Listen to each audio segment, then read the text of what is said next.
Sir 25 సంవత్సరాల నుంచి road మీద తిరిగి అమ్ముతూనే ఉన్నా సార్. పిల్లోడికి కాలేజ్ ఫీజు కూడా కట్టలేక కాలేజీ నుండి పచ్చి బూతులు తింటూ ఎవడు చెప్పుకోవాలి ఎవడు చేయాలో కూడా అర్థం కాక నాలో నాకు పిచ్చెక్కుతుంది. ఉరేసుకుని చచ్చిపోవాలన్నా పిల్లల భవిష్యత్తు ఏమైంది అనేది అర్థం కావట్లేదు సార్. ఎందుకంటే ఫీజు రీఇంబర్స్మెంట్లు అన్నారు, అయ్యే ఇవ్వలేదు. ఒక పక్క ఏమీ ఇవ్వట్లేదు. ఎందుకంటారు ప్రభుత్వాలు వచ్చి 8 నెలలు అవుతున్నాయి. ఎవరు ఏం చేస్తారు సార్, ఏం అర్థం కావట్లేదు సార్. అయ్యిస్తాం ఇస్తాం అని చెప్పని ఓట్లు అయితే వేయించుకున్నారు కానీ ఎవడేమి వేయట్లేదు సార్. వ్యాపారాలు చూస్తే వ్యాపారాలు లేవు. ఎవడికి చెప్పుకోవాలి, ఏం చేయాలి, ఏం అర్థం కావట్లేదు సార్. నేను ఉండేది మంగళగిరి, నా ఫోన్ నెంబర్ కావాలని చెప్తాను. అంటే ఏంటి పరిస్థితి ఏంటి అసలు? మెయింటెనెన్స్లు ఎలా ఉన్నాయి? ఖర్చులు ధరలు పెరిగిపోయిన ఈ టైంలో ఇంత ఇబ్బందులు ఎందుకు పడుతున్నారు? గవర్నమెంట్ ఎందుకు పథకాలు కూడా ఇవ్వట్లేదు కదా? ఒక పక్క పథకాలు ఇవ్వాలంటే ఏం చేస్తారు సార్, వాళ్ళు కావాలని చేస్తున్నారు సార్. ఓట్లు వేయించుకునేటప్పుడు వచ్చేసి నేను అది చేస్తాం, ఆడవాళ్ళకి 1500 ఇస్తాం, గ్యాస్ బండ ఫ్రీ అని చెప్పని, పిల్లలకి అమ్మఒడి డబ్బులు ఎంతమంది ఉంటే అంతమందికి 15,000 వేస్తామని, బస్సు ఫ్రీ అని చెప్పని అన్ని చెప్పుకుంటూ వచ్చారు. ఇందులో ఏం చేశారు సార్? ఒక పింఛన్ తప్ప ఇంకా వేరేది ఒకటికి ఏమీ లేదు సార్. చూసుకున్నట్లయితే ఈ 8 నెలల్లో కూడా ఫస్ట్ ఉగాది నుంచి అన్నారు, మొన్న అంతకు ముందేమో దసరా నుంచి అన్నారు, వరదలు వచ్చినాయి, నష్టపరిహారం కూడా చాలా మందికి అందలేదు. గతంలో 9 పథకాలు ఉన్నాయి, అప్పుడేమన్నా అందుకున్నారా అసలు? ఎవరు ఏమి అనుకోలేదు సార్. ఇంకా చాలా తిడుతున్నారు సార్, డబ్బులు పడలేదని చెప్పని. పడ్డవాళ్ళు కొంతమంది దేనికి పనికిరాని వాళ్ళకి పడ్డాయి సార్, అసలైన వాళ్ళకి పడలేదు సార్. ఏంటంటే ఒకటికి 4 రకాలుగా ఎంక్వైరీ చేసి ఎవరికైనా డబ్బులు వేయాలనే చెప్తున్నా. ఎందుకంటే పైన వాళ్ళని మనం అనలేము, కింద ఏం జరుగుతుందో వాళ్ళకి తెలియదు కాబట్టి 1కి 4 సార్లుగా ట్రై చేసి చేస్తే సరిపోద్ది. ఇదిగోండి తమ్ముడికి గ్యాస్ డబ్బులు ఇంతవరకు పడలేదు, చూడండి. అసలు ఏంటి గ్యాస్ సమ్మకు సంబంధించి ఒక రోజులోనే పడిపోతున్నాయి అన్నారు, సబ్సిడీ డబ్బులు అసలు జరుగుతుందా? పడలేదు సార్. వెళ్ళి అడిగితే మీరు ఎలిజిబుల్ లిస్ట్ లో ఉన్నారు కానీ మీకు అమౌంట్ పడతాయండి, ఎప్పుడు పడతాయి అని చెప్పి అన్నారు. ఎప్పుడు పడతాయని తెలియదు సార్. ఏంటి అసలు తదుపరి పరిస్థితి ఏంటి? 8 నెలలు అయిపోతుంది కూటమి ప్రభుత్వాలు వచ్చి. ఒక పక్క జగన్ గారు కూడా మళ్ళీ ప్రజల్లోకి వస్తాను, ఎందుకంటే కరోనాలో నేను అప్లై చేసిన పథకాలు అంటున్నారు. ఎలా ఉండబోతుంది అంటారు ఈ అంశాలన్నీ చూస్తారు? జగన్ గారు మళ్ళీ వచ్చి పాదయాత్ర చేసి ప్రజల కష్టాలు తెలుసుకొని చేస్తే బాగుంటది. ఎందుకంటే అతను ఎవరి కష్టాలు ఏంటి అని చూసి మంగళోళ్ళకి, సాకలోళ్ళకి, ఆటో వాళ్ళకి అందరికీ డబ్బులు వేసాడు. అప్పుడు మాకేందంటే నెల నెల ఒక్కొక్క పథకం వస్తుంది కాబట్టి మా చిరు వ్యాపారస్తులకి వ్యాపారం అయ్యేది. చిరు వ్యాపారస్తులు లోను లేదు, తొక్కలేదు, ఏది పెట్టుకున్నా ఏది లేదు. మాలంటోళ్ళు నేను ఒక్కనే కాదు, నాలంటోళ్ళు దాదాపు ఆంధ్రప్రదేశ్లో 4 లక్షల మంది ఉన్నారు. ఇలాంటి వాళ్ళు కాలేజీ ఫీజులు కట్టాలన్నా, స్కూల్ ఫీజులు కట్టాలన్నా ఇచ్చేవాడు లేక నానా అవస్థలు పడుతున్నారు. చూసుకున్నట్లయితే ఈ ఇబ్బందులను చూసుకున్నా కానీ కూటమి ప్రభుత్వంలో పవన్ కళ్యాణ్ గారు సైలెంట్ అయిపోయారు. ఆయనకి హెల్త్ బాగోలేదని చూపిస్తున్నారు. ఒక నిమిషం, మళ్ళీ ఏమంటున్నారంటే రెడ్ బుక్ రాజ్యాంగం. నిన్నటి నుంచి అరెస్టుల పర్వం తప్ప ఇక్కడ చేసింది ఏమీ లేదు. ఎందుకంటారు? సంక్షేమం ఇవ్వచ్చు, డబ్బులు వచ్చినాయిగా సార్. పవన్ కళ్యాణ్ గారు ఎలక్షన్ ముందులో ఏం చెప్పారంటే రేషన్ బియ్యంకి మీకు నెలకి 2,500 రూపాయలు ఇస్తామని చెప్పారు. మీరు బియ్యం కొనుక్కోండి, ఉప్పు కొనుక్కోండి అన్నారు. ఇవాళ రోజున ఆయన గెలవటం కాదు, ఉప ముఖ్యమంత్రి అయ్యాడు. ఉప ముఖ్యమంత్రి అయినా కానీ ఏమి చేయకపోతే ఇంకెందుకు సార్? రేపటి రోజు ఎవరు ఓటు వచ్చి అడగడానికి ఆస్కారం కూడా లేదు సార్ ప్రజల దగ్గర. ఇవాళ రోజున నేనున్నాను, ఫీజు కట్టలేకపోతున్నా, 2 పిల్లలు నాకు.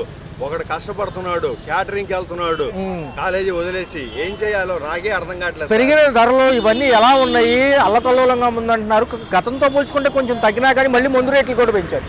మందు రేట్లు పెంచడం కాదు సార్, అసలు ఉప్పు కొనుక్కోవాలన్నా, పచ్చిమిరపకాయలు కొనుక్కోవాలన్నా, ఏవి కొనుక్కోవాలన్నా, చివరికి ఎల్లుల్లిపాయలు కొనుక్కోవాలంటే 400 అంట సార్ కేజీ. నూనె ప్యాకెట్ 200 అంట సార్. మాకు ఎక్కడి నుండి వస్తాయి, ఎలా వస్తాయి? వ్యాపారాలు ఉంటేనేగా, చేసేనేగా. పోనీ ఏమన్నా ఇస్తున్నారా? లేదా టమాటాలు 100 రూపాయలు ఉన్నప్పుడు 50 రూపాయలు సబ్సిడీ అన్నారు. ఆ 50 రూపాయలు అన్నా ఎక్కువే. ఎలా సార్ అసలు పరిస్థితి? ఏంటి సార్, నిన్న చూసుకుంటే వల్లభనేని వంశీ అరెస్టు, పాత గవర్నమెంట్ నాయకులు అరెస్టులే కనపడుతున్నాయి కానీ పేదవాడిని పట్టించుకోవట్లేదు ఎవరు. ఎందుకంటారు? ఇదంతా నిర్లక్ష్యం సార్. ఇదంతా నిర్లక్ష్యం తప్పే కానీ వేరేది ఏమీ లేదు సార్. ఆఖరికి సినిమా వాళ్ళు కూడా 150 గొర్రెలు 11 గొర్రెలు అని కామెంట్ చేస్తున్నారు. పృథ్వీరాజ్ గారు అని చెప్పి 30 ఇయర్స్ ఇండస్ట్రీ అని వినే ఉంటారు. ఆయన కూడా కామెడీ చేస్తున్నాడు. ఎందుకంటారు? గతంలో సంక్షేమం వచ్చింది కదా, వచ్చిన వాళ్ళకి వచ్చింది కదా నిజమైన అర్హులకి. అవును వచ్చింది సార్, నాకు అమ్మఒడి కూడా వచ్చింది సార్. ఈ సంవత్సరం మాత్రం అసలు ఏది లేదు సార్. లోకేష్ గారు ఉన్నారు, మా మంగళగిరి మా ఎమ్మెల్యే గారు. ఆయన ఎమ్మెల్యేగా ఓడిపోయినప్పుడు 5 సంవత్సరాలు మంగళగిరిలో 24-28 పథకాలు చేశాడు. ఇప్పుడు గెలిచి కనీసం ఏ గుమ్మానికి కానీ ఎవరికి రావట్లేదు సార్. 91,000 ఓట్ల మెజార్టీ వచ్చింది. ఇవాళ రోజున మంగళగిరి అభివృద్ధి ఏంటి, మంగళగిరిలో ఉన్న పరిస్థితి ఏంటి?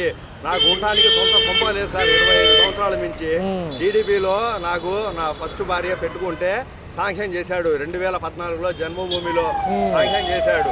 ఇంతవరకు రాను కూడా రాలేదు సార్. జగన్ గారు ఇంటి స్థలం ఇస్తే దాన్ని కోర్టులో వేశారు. మళ్ళీ ఇప్పుడు పెట్టుకున్నా వస్తుందో రాదో కూడా గ్యారెంటీ లేదు. అద్దెలు కట్టాలంటే 7,000 సార్. అద్దెలు కట్టాలంటే 7,000 అద్దె కట్టాలి, ఇంటి మెయింటెనెన్స్ 10,000 కట్టాలి, కాలేజీకి 10,000 కట్టాలంటే నాలాంటి రోడ్డు వల్ల కాదు సార్. ఏం సార్ భవిష్యత్తు మరి ఏంటి పరిస్థితి ఏంటి? ఇదిగోండి షాట్లు అమ్ముకొని రోడ్ల మీద తిరుగుతూ ఉన్నా. ఇది కూడా పెట్టుబడి లేక కొట్లు అప్పు చేసి దాక్కొని తిరుగుతూ ఉన్నా. పిల్లలకి ఫీజు రియంబర్స్మెంట్ అన్నారు కాలేజీలో, అవన్నీ వచ్చినాయి కనీసం? ఎవరికి కనీసం రాలేదు సార్. ఇప్పుడైనా సరే దయచేసి వీళ్ళు వేయాలనుకుంటే వేస్తారు. నా ఏదైనా డౌట్లు ఉంటే ఈ ప్రభుత్వానికి పవన్ కళ్యాణ్ గారైనా, చంద్రబాబు నాయుడు గారైనా, లోకేష్ గారైనా, జగన్ గారైనా సరే, ఎవరైనా సరే నా మొబైల్ నెంబర్ చెప్తాను, నాకు ఫోన్ చేసి నాకు చెప్పమండి. 8500061191.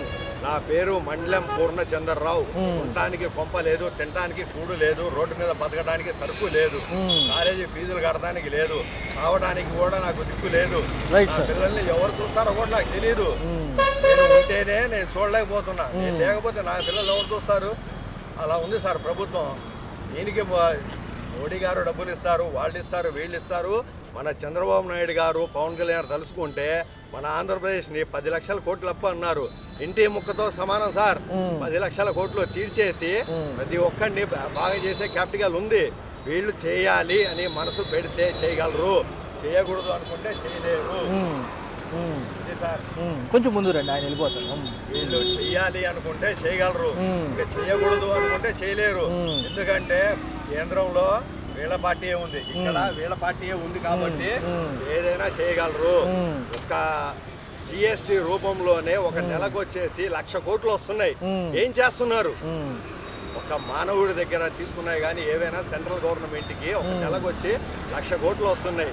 పెట్రోల్ మీద ఎంత ట్యాక్స్ వస్తుంది, మందు మీద ఎంత వస్తుంది, జిఎస్టి మీద ఎంత వస్తుంది, ఎన్ని వేల కోట్లు వస్తున్నాయి.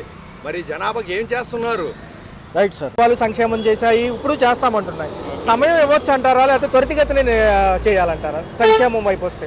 అంటే 6 పథకాలు అన్నారు కదా. సూపర్ 6 అనేది టెక్నికల్గా సాధ్యం కాదని చెప్పి చెప్తున్నారు కదా. అంటే గత ప్రభుత్వం చేసింది అంటే ఎక్కలేని నిధులు, ప్రతి నిధులు అన్నీ తీసుకొచ్చి కూడా దీన్ని దారి మళ్లించాయి. ఈసారి అట్లా చేయడం కరెక్ట్ కాదు, సూపర్ 6 అనేది సాధ్యం కాదని చెప్పి చెప్పారు కదా ఇప్పుడు గవర్నమెంట్. సో దాన్ని అయితే మేమైతే సమర్థిస్తున్నాం. ఎందుకంటే దేనికి సంబంధించిన పనులు దానికే జరగాలి. ఇప్పుడు సో అప్పులు చేసి పప్పుకూడి తినడం అనేది కరెక్ట్ కాదు. అది రాష్ట్ర అభివృద్ధి కానీ రానున్న తరాల భవిష్యత్తు కానీ అది మంచిది కాదు. సో మేమేంటంటే అప్పులు చేసి సంక్షేమం చేయడం అనేది ఎప్పుడు ఏ ప్రభుత్వం కూడా కరెక్ట్ కాదు.